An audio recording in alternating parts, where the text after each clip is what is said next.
You don't want to be in labor at your baby shower, you guys. I literally remember thinking, I am scheduling my C-section next time around. I was like, why am I doing this? Why am I doing this? She had prayed about it and just really felt like that's what God wanted for this birth, and she wanted to give that to us. God bless her heart. I threw up all over her.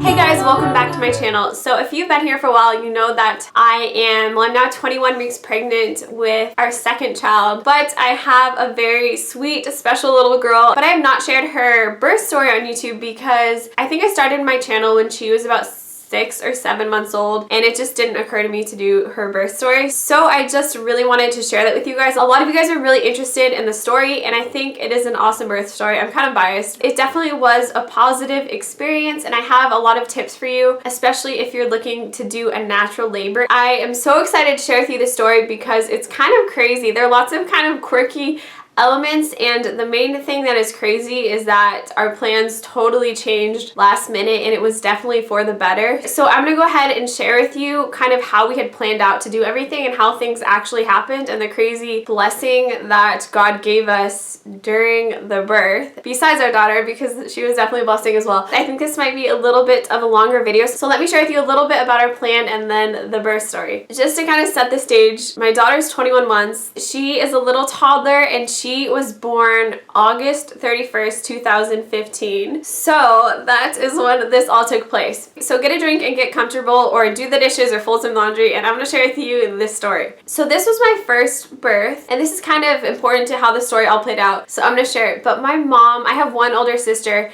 and my mom had C-sections with both myself and my daughter. Not my daughter.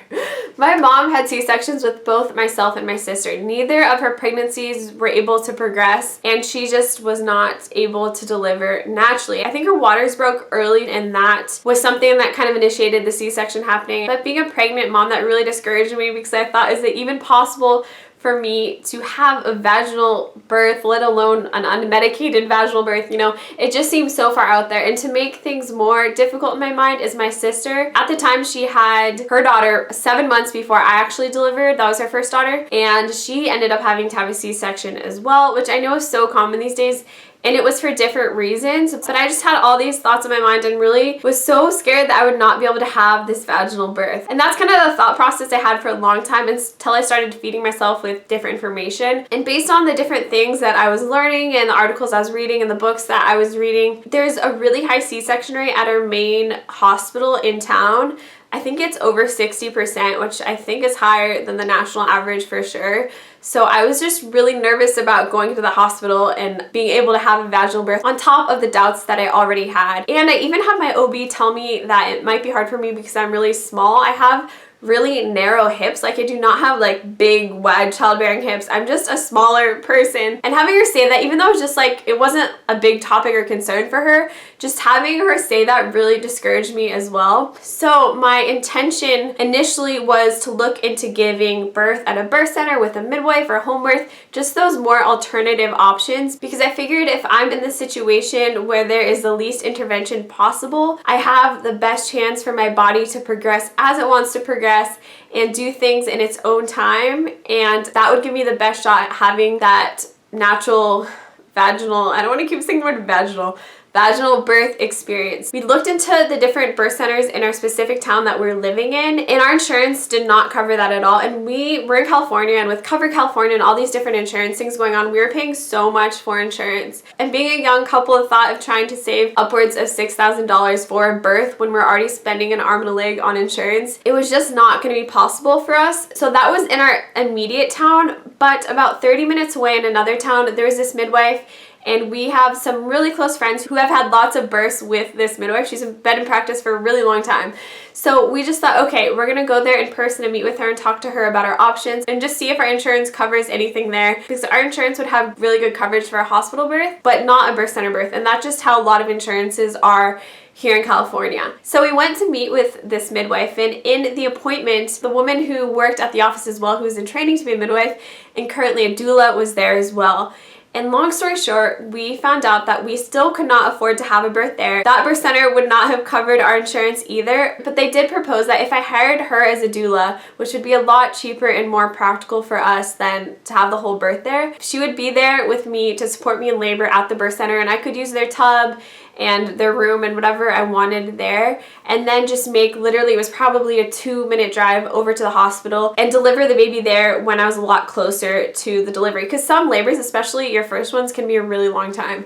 So essentially the whole goal was to stay out of the hospital as long as possible to minimize interventions and to have the support of the doula during that laboring process. That sounded really interesting to us right off the bat when we were talking to them. We started asking if they knew of any doctors who were more inclined to support you doing a natural unmedicated labor. And just to clarify, I was intent on having a natural unmedicated labor and delivery, not for a lot of the reasons that people want that, but because I know that oftentimes one intervention leads to the next, and lots of times if you have the epidural, you can't feel the contractions and you're not progressing, and they give you Pitocin and all these other things. And I just know that a lot of times that can kind of lead down the road to a C-section, just one intervention after the other. So that was my main reason in wanting to avoid an epidural or any medication. I just wanted to really kind of keep that away and see what my body could do on its own. So luckily in this other town that we're in next to our town where the birth center is, they knew of a few doctors in the area that were actually certified nurse midwives that would actually deliver at the hospital. So a lot of the prenatal care then would be covered by our insurance,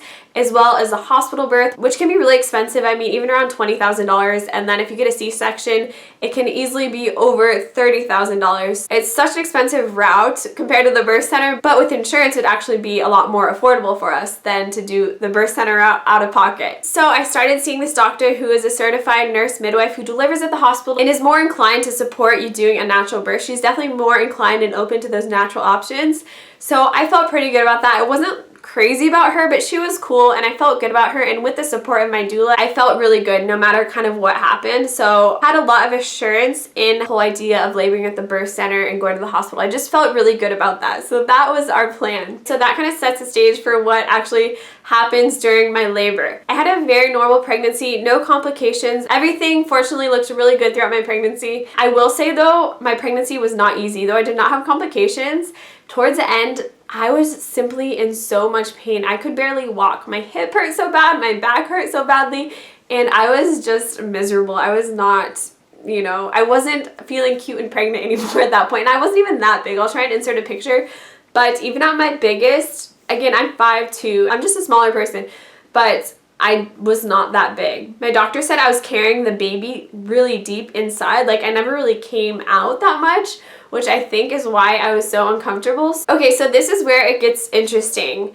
The morning of my baby shower was pushed super late in my pregnancy. I was 37 weeks at this point, and I did that so certain people could make it to the baby shower that I loved and really wanted to be there. But on the morning of my baby shower, I actually lost my mucus plug, which can happen at different times in your pregnancy towards the end, and it doesn't necessarily mean that labor is starting right away, but it definitely can be an indicator that things are happening down there. We were at the time living about an hour away from where the baby shower was hosted at our good friend's house. They have a beautiful home. It was actually where we had the reception for a wedding. We stopped before we went to the baby shower.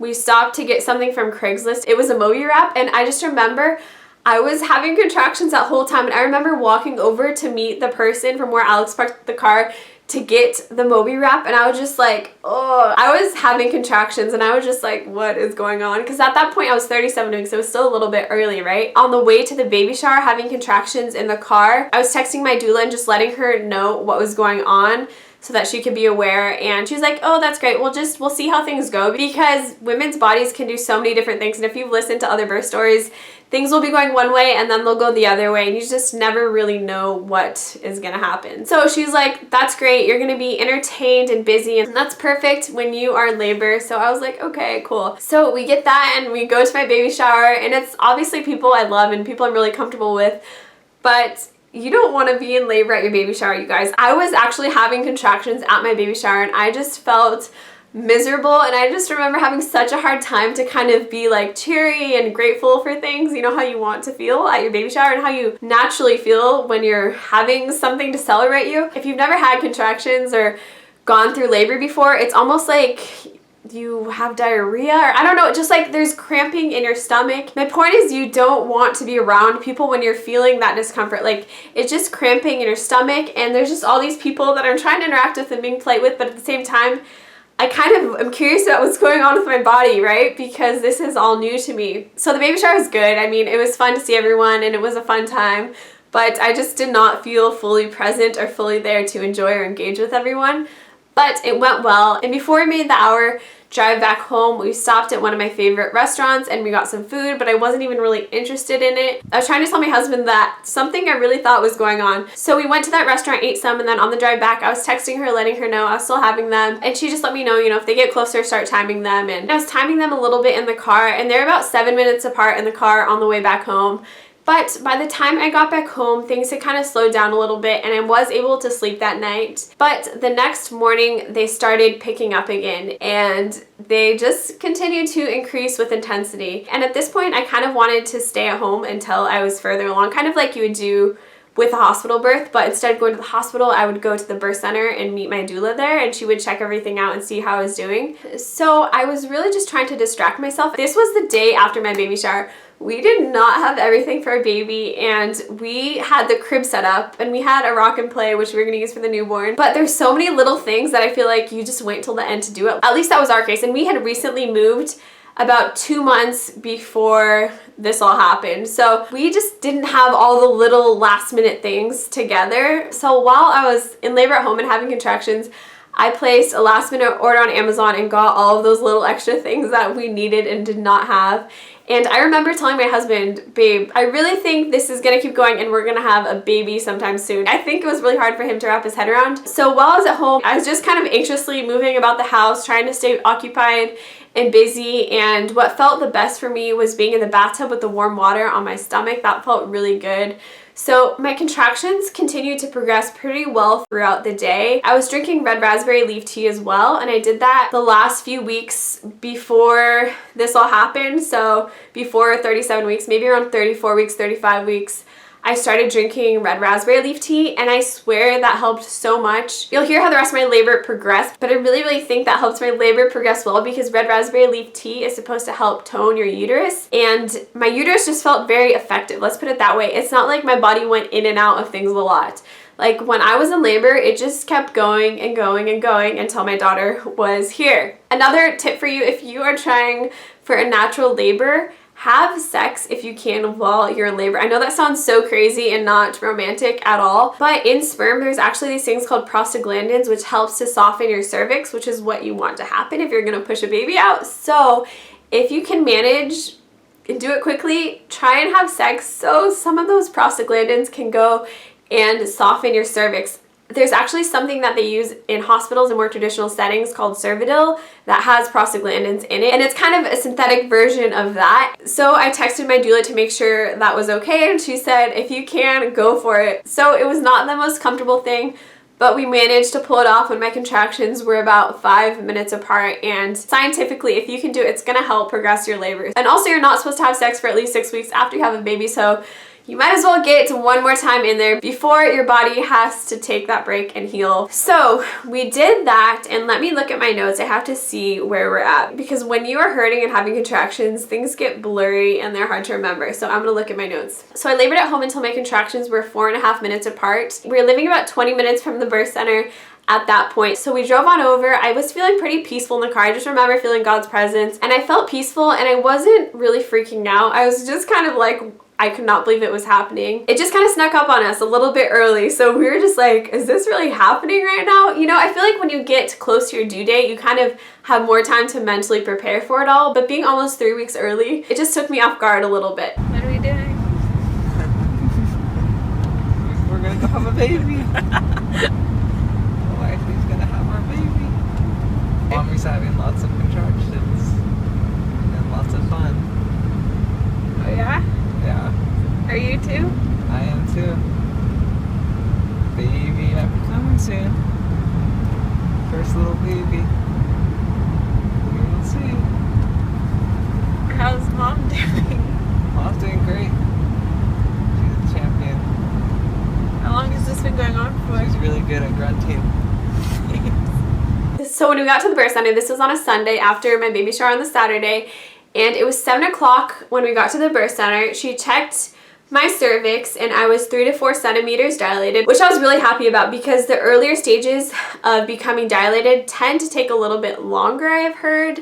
So I just felt so good because I had put a lot of work in at home laboring, so I just felt really good that I had made some progress. And again, with my doubts about having a natural birth and my body being able to progress at all, I just felt really good that I had at least made some progress with no intervention or anything like that. She also said that my bag of waters was bulging through my cervix. So they had not broken or anything, but they were bulging through my cervix, which doesn't happen all the time. And I remember when I was in labor too, they were telling me to feel the bag of waters because it was so interesting. And I remember thinking, I do not want to do that.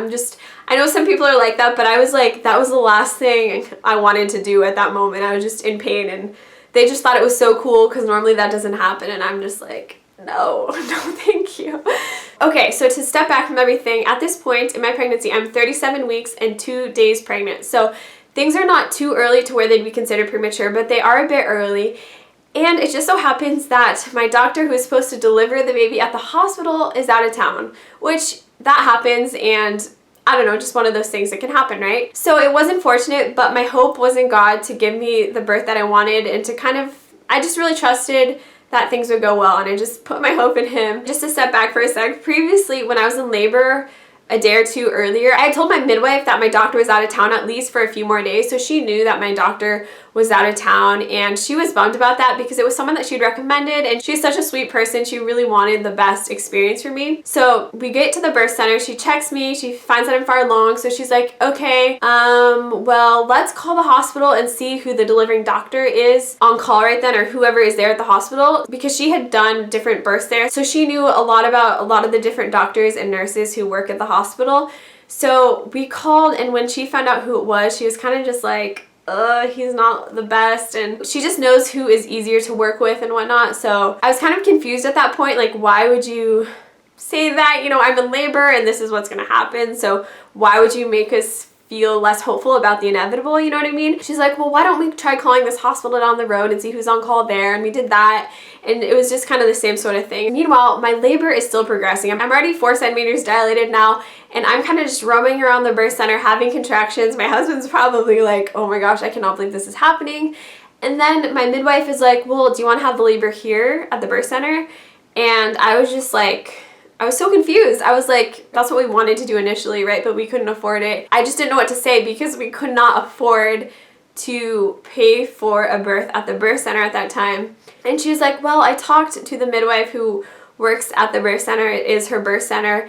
And I had told her a few days ago what was going on, and she prayed about it and really felt like she wanted to do it here. Like, she really felt like this is what God wants for you guys. I could cry talking about this. Still confused. Like, I was feeling kind of like, huh? Like, my ears were perking up while I was in labor, but I was nervous. I didn't want us to get a big bill after we had a birth at the birth center, you know? That wasn't something we wanted. So she was like, well, we'll bill your insurance, but we'll just take care of the rest. And I was like, but our insurance isn't gonna pay anything. And she's like, I know, but the midwife really wants to do this for you guys. And I was in labor, so I couldn't totally process it, but I was like, okay, you know, I was just like, yes, we would love to do it here. But that was just the sweetest thing, and that touched us so much. I mean, that's close to $6,000 for a birth, and she had prayed about it and just really felt like that's what God wanted for this birth, and she wanted to give that to us. And pregnancy hormones, guys, that was just so sweet and so touching. So when I said yes, she was like, okay, I'm gonna call her. So she called the midwife, and the midwife came over. And again, we were not planning on having the baby at a birth center at all. And when I said yes to that, it didn't occur to me the other things that I was saying yes to. I was just, of course I wanted that. That's what I wanted from the beginning. But I didn't realize, wow, I actually cannot have an epidural. And actually, like, I was in labor. I wasn't thinking about the ramifications of that choice, which is fine. Everything actually did turn out fine, but it's just kind of funny that I didn't even think about that at all. So they also had a really beautiful spa tub, which that made laboring so much easier. I've always been someone who, when I'm not feeling well, I love to take a shower. So I think even just having that association with being in the water really was something that was comforting to me as I was in a lot of pain and enduring the contractions. So I would go in the hot tub, and they had like a shower head thing, and I would just put it where my uterus is, I guess, like on my lower abdomen. And that felt so good. Just the warm water running on my stomach really helped relax me. And they had little candles that they lit, and they're diffusing some lavender oil and playing some worship music. I couldn't really believe that I was there, but at the same time I was just along for the ride at that point, because my contractions they're probably a few minutes apart at this point. I was just kind of moving around in the tub and had that water on my stomach. I was also walking around a little bit, but not much, and kind of leaning over on some of the counters. It all went by pretty fast in my mind. I remember being in the tub a lot of the time, and let's see, so 2 hours after I got there, so around 9 p.m. I was at 7 centimeters. So my labor was progressing fairly quickly, and I think it kind of surprised them, because especially with your first, they had kind of set me up to think that I could be in labor for a while, which is totally true, but it did not seem that long. So per the midwife's suggestion, my husband went and picked up food for us to eat, but by the time he got back there, I was not wanting food. I was just, no, I felt so nauseous. I could barely drink water. I felt sick. I was in pain. It was hard, guys. It was not easy. And I know my perspective has changed because I'm out of it, you know, but when I was in it, in that tub, I literally remember thinking, I am scheduling my C-section next time around. I was like, why am I doing this? Why am I doing this? This is so hard. I never want to do this again. I remember thinking that. Everyone kind of stayed out of the room. There's different rooms in the birth center. It was really small. It was kind of like a little house, but I really liked having my own space. I'm someone who kind of, when I'm going through something uncomfortable, I kind of like to just be alone and in my own space. And I wasn't sure that I'd be like that or what I would want when I was in labor, but I feel like people kind of just fed off my energy, and they just kind of let me be. I didn't have someone next to me like saying, yes, you got this. I guess at the end I had more support, but they just kind of let me do my thing in the bathtub for a long time, and it was just what I needed. I felt really supported in the way that I needed to be supported. So my husband went and got food. They're trying to get me to eat, and I think I took a sip or two of broth, but everything just tasted disgusting. And I mean, if you're going through something that's physically intense, you're not wanting a meal at that point. So I was not wanting to eat, but they really wanted me to make sure that I had food in my stomach for the baby, but I was not wanting to do that. So 2.5 hours later at 11:40, I was 9 centimeters dilated, and I was in so much pain. I remember telling my midwife, I'm done. I can't do this. For some reason, looking back, I literally thought she could just make it stop or something. It's weird because in my mind, I wasn't saying take me to the hospital, I want an epidural. I was literally just saying, actually, no, I don't want to do this. I don't want to have a baby. I can't do this. This is too hard. In my mind, I felt like if I said that, it would make things all better. I don't know. My mind was not thinking straight. So at this point, I had moved out of the tub, and I was in the bed because I had to check my cervix, and that's when they found out I was 9 centimeters, and my bags of water were still intact.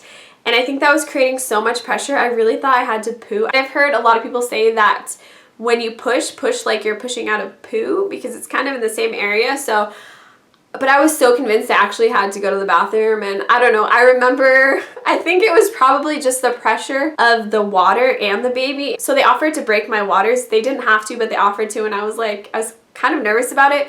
But I said yes, so they broke my waters, and that did relieve some of the pressure, but the contractions were real. I mean, I was like ready to go at 9 centimeters, about ready to have that baby. So at this point, I'm laying in the bed that they have there at the birth center, and my doula is right next to me, trying, I think, to get me to drink juice or something like that. God bless her heart, I threw up all over her because I was just so sick, and that's pretty common in labor as well. So I felt so bad, but you know, it is what it is. So that happened. At that point, I was just in so much pain. I just was ready for the pain to be over. So I don't know if I had like a strong sensation to push, but I was just in so much pain. It needed to be over. So they encouraged me to try and push. So I start pushing, and I wasn't totally sure what I was doing. I mean, it's hard to know what you're supposed to do when you've never done it before, but you kind of figure it out along the way. I mean, you have a baby there, and even though you might not intellectually know what you're doing, your body kind of helps you with all of that. So I started pushing, and this part was definitely hard,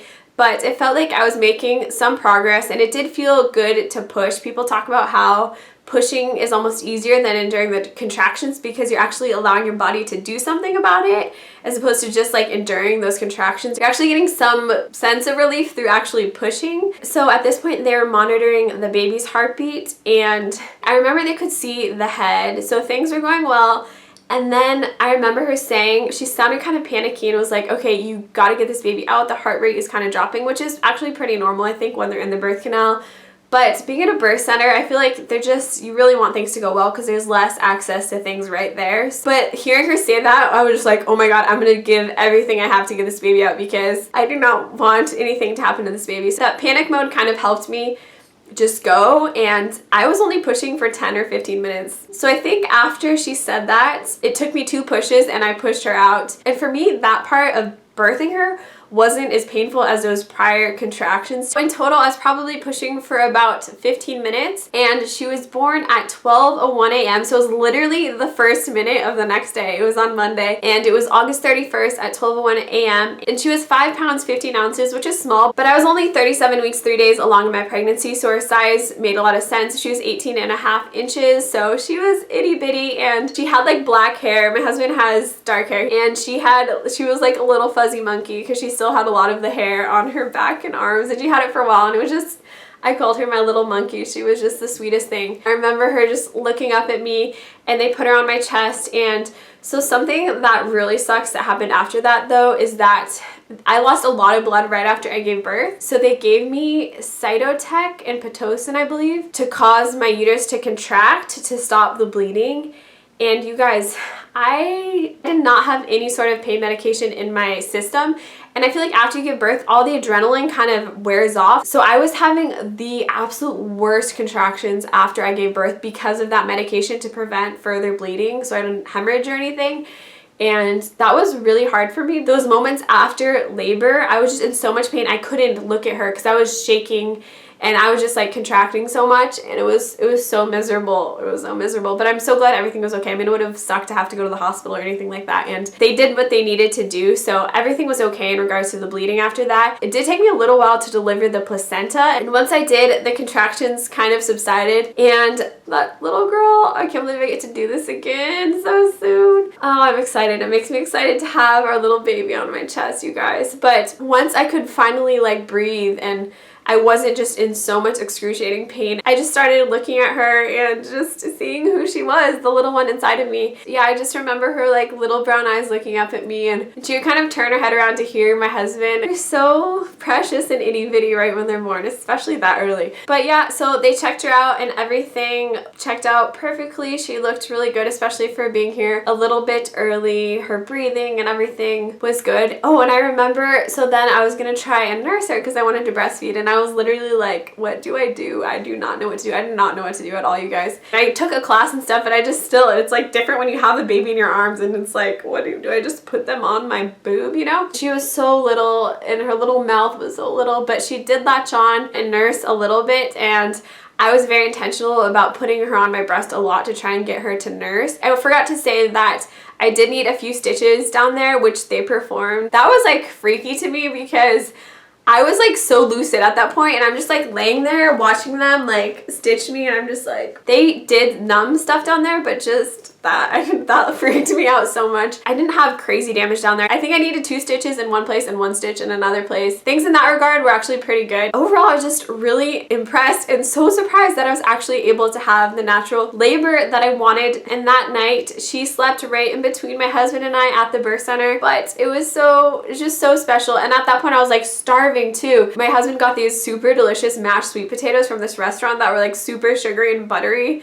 And after going through labor, oh my gosh, they tasted like the most amazing thing I had ever eaten. And I still, just thinking about them now, it sounds so good. So I devoured a bunch of food after I had labor. After throwing up and going through all of that, I was so hungry. So those meals were definitely enjoyable. I remember I was just so scared to get up and go to the bathroom. It's just kind of freaky. Your stomach, everything feels so out of place. It definitely takes time to heal after you give birth, and things do not feel normal for a while down there. And you just, even walking, everything, I mean, you just had like a baby come out. It's just so crazy what our body can do. But that night, I slept in the bed, and then Elliot slept in between us, and my husband slept there, and we did not have a name for her at that point either. It took us 3 days after bringing her home to pick out her name. There's so many other details I could just talk about, like breastfeeding and all that sort of stuff. So that is the story. I was just so amazed that my body did it. I was able to have the natural birth and delivery that I wanted to have. And it was just so encouraging to me, and the fact that we were given that whole birth experience was so special and such a gift from God, and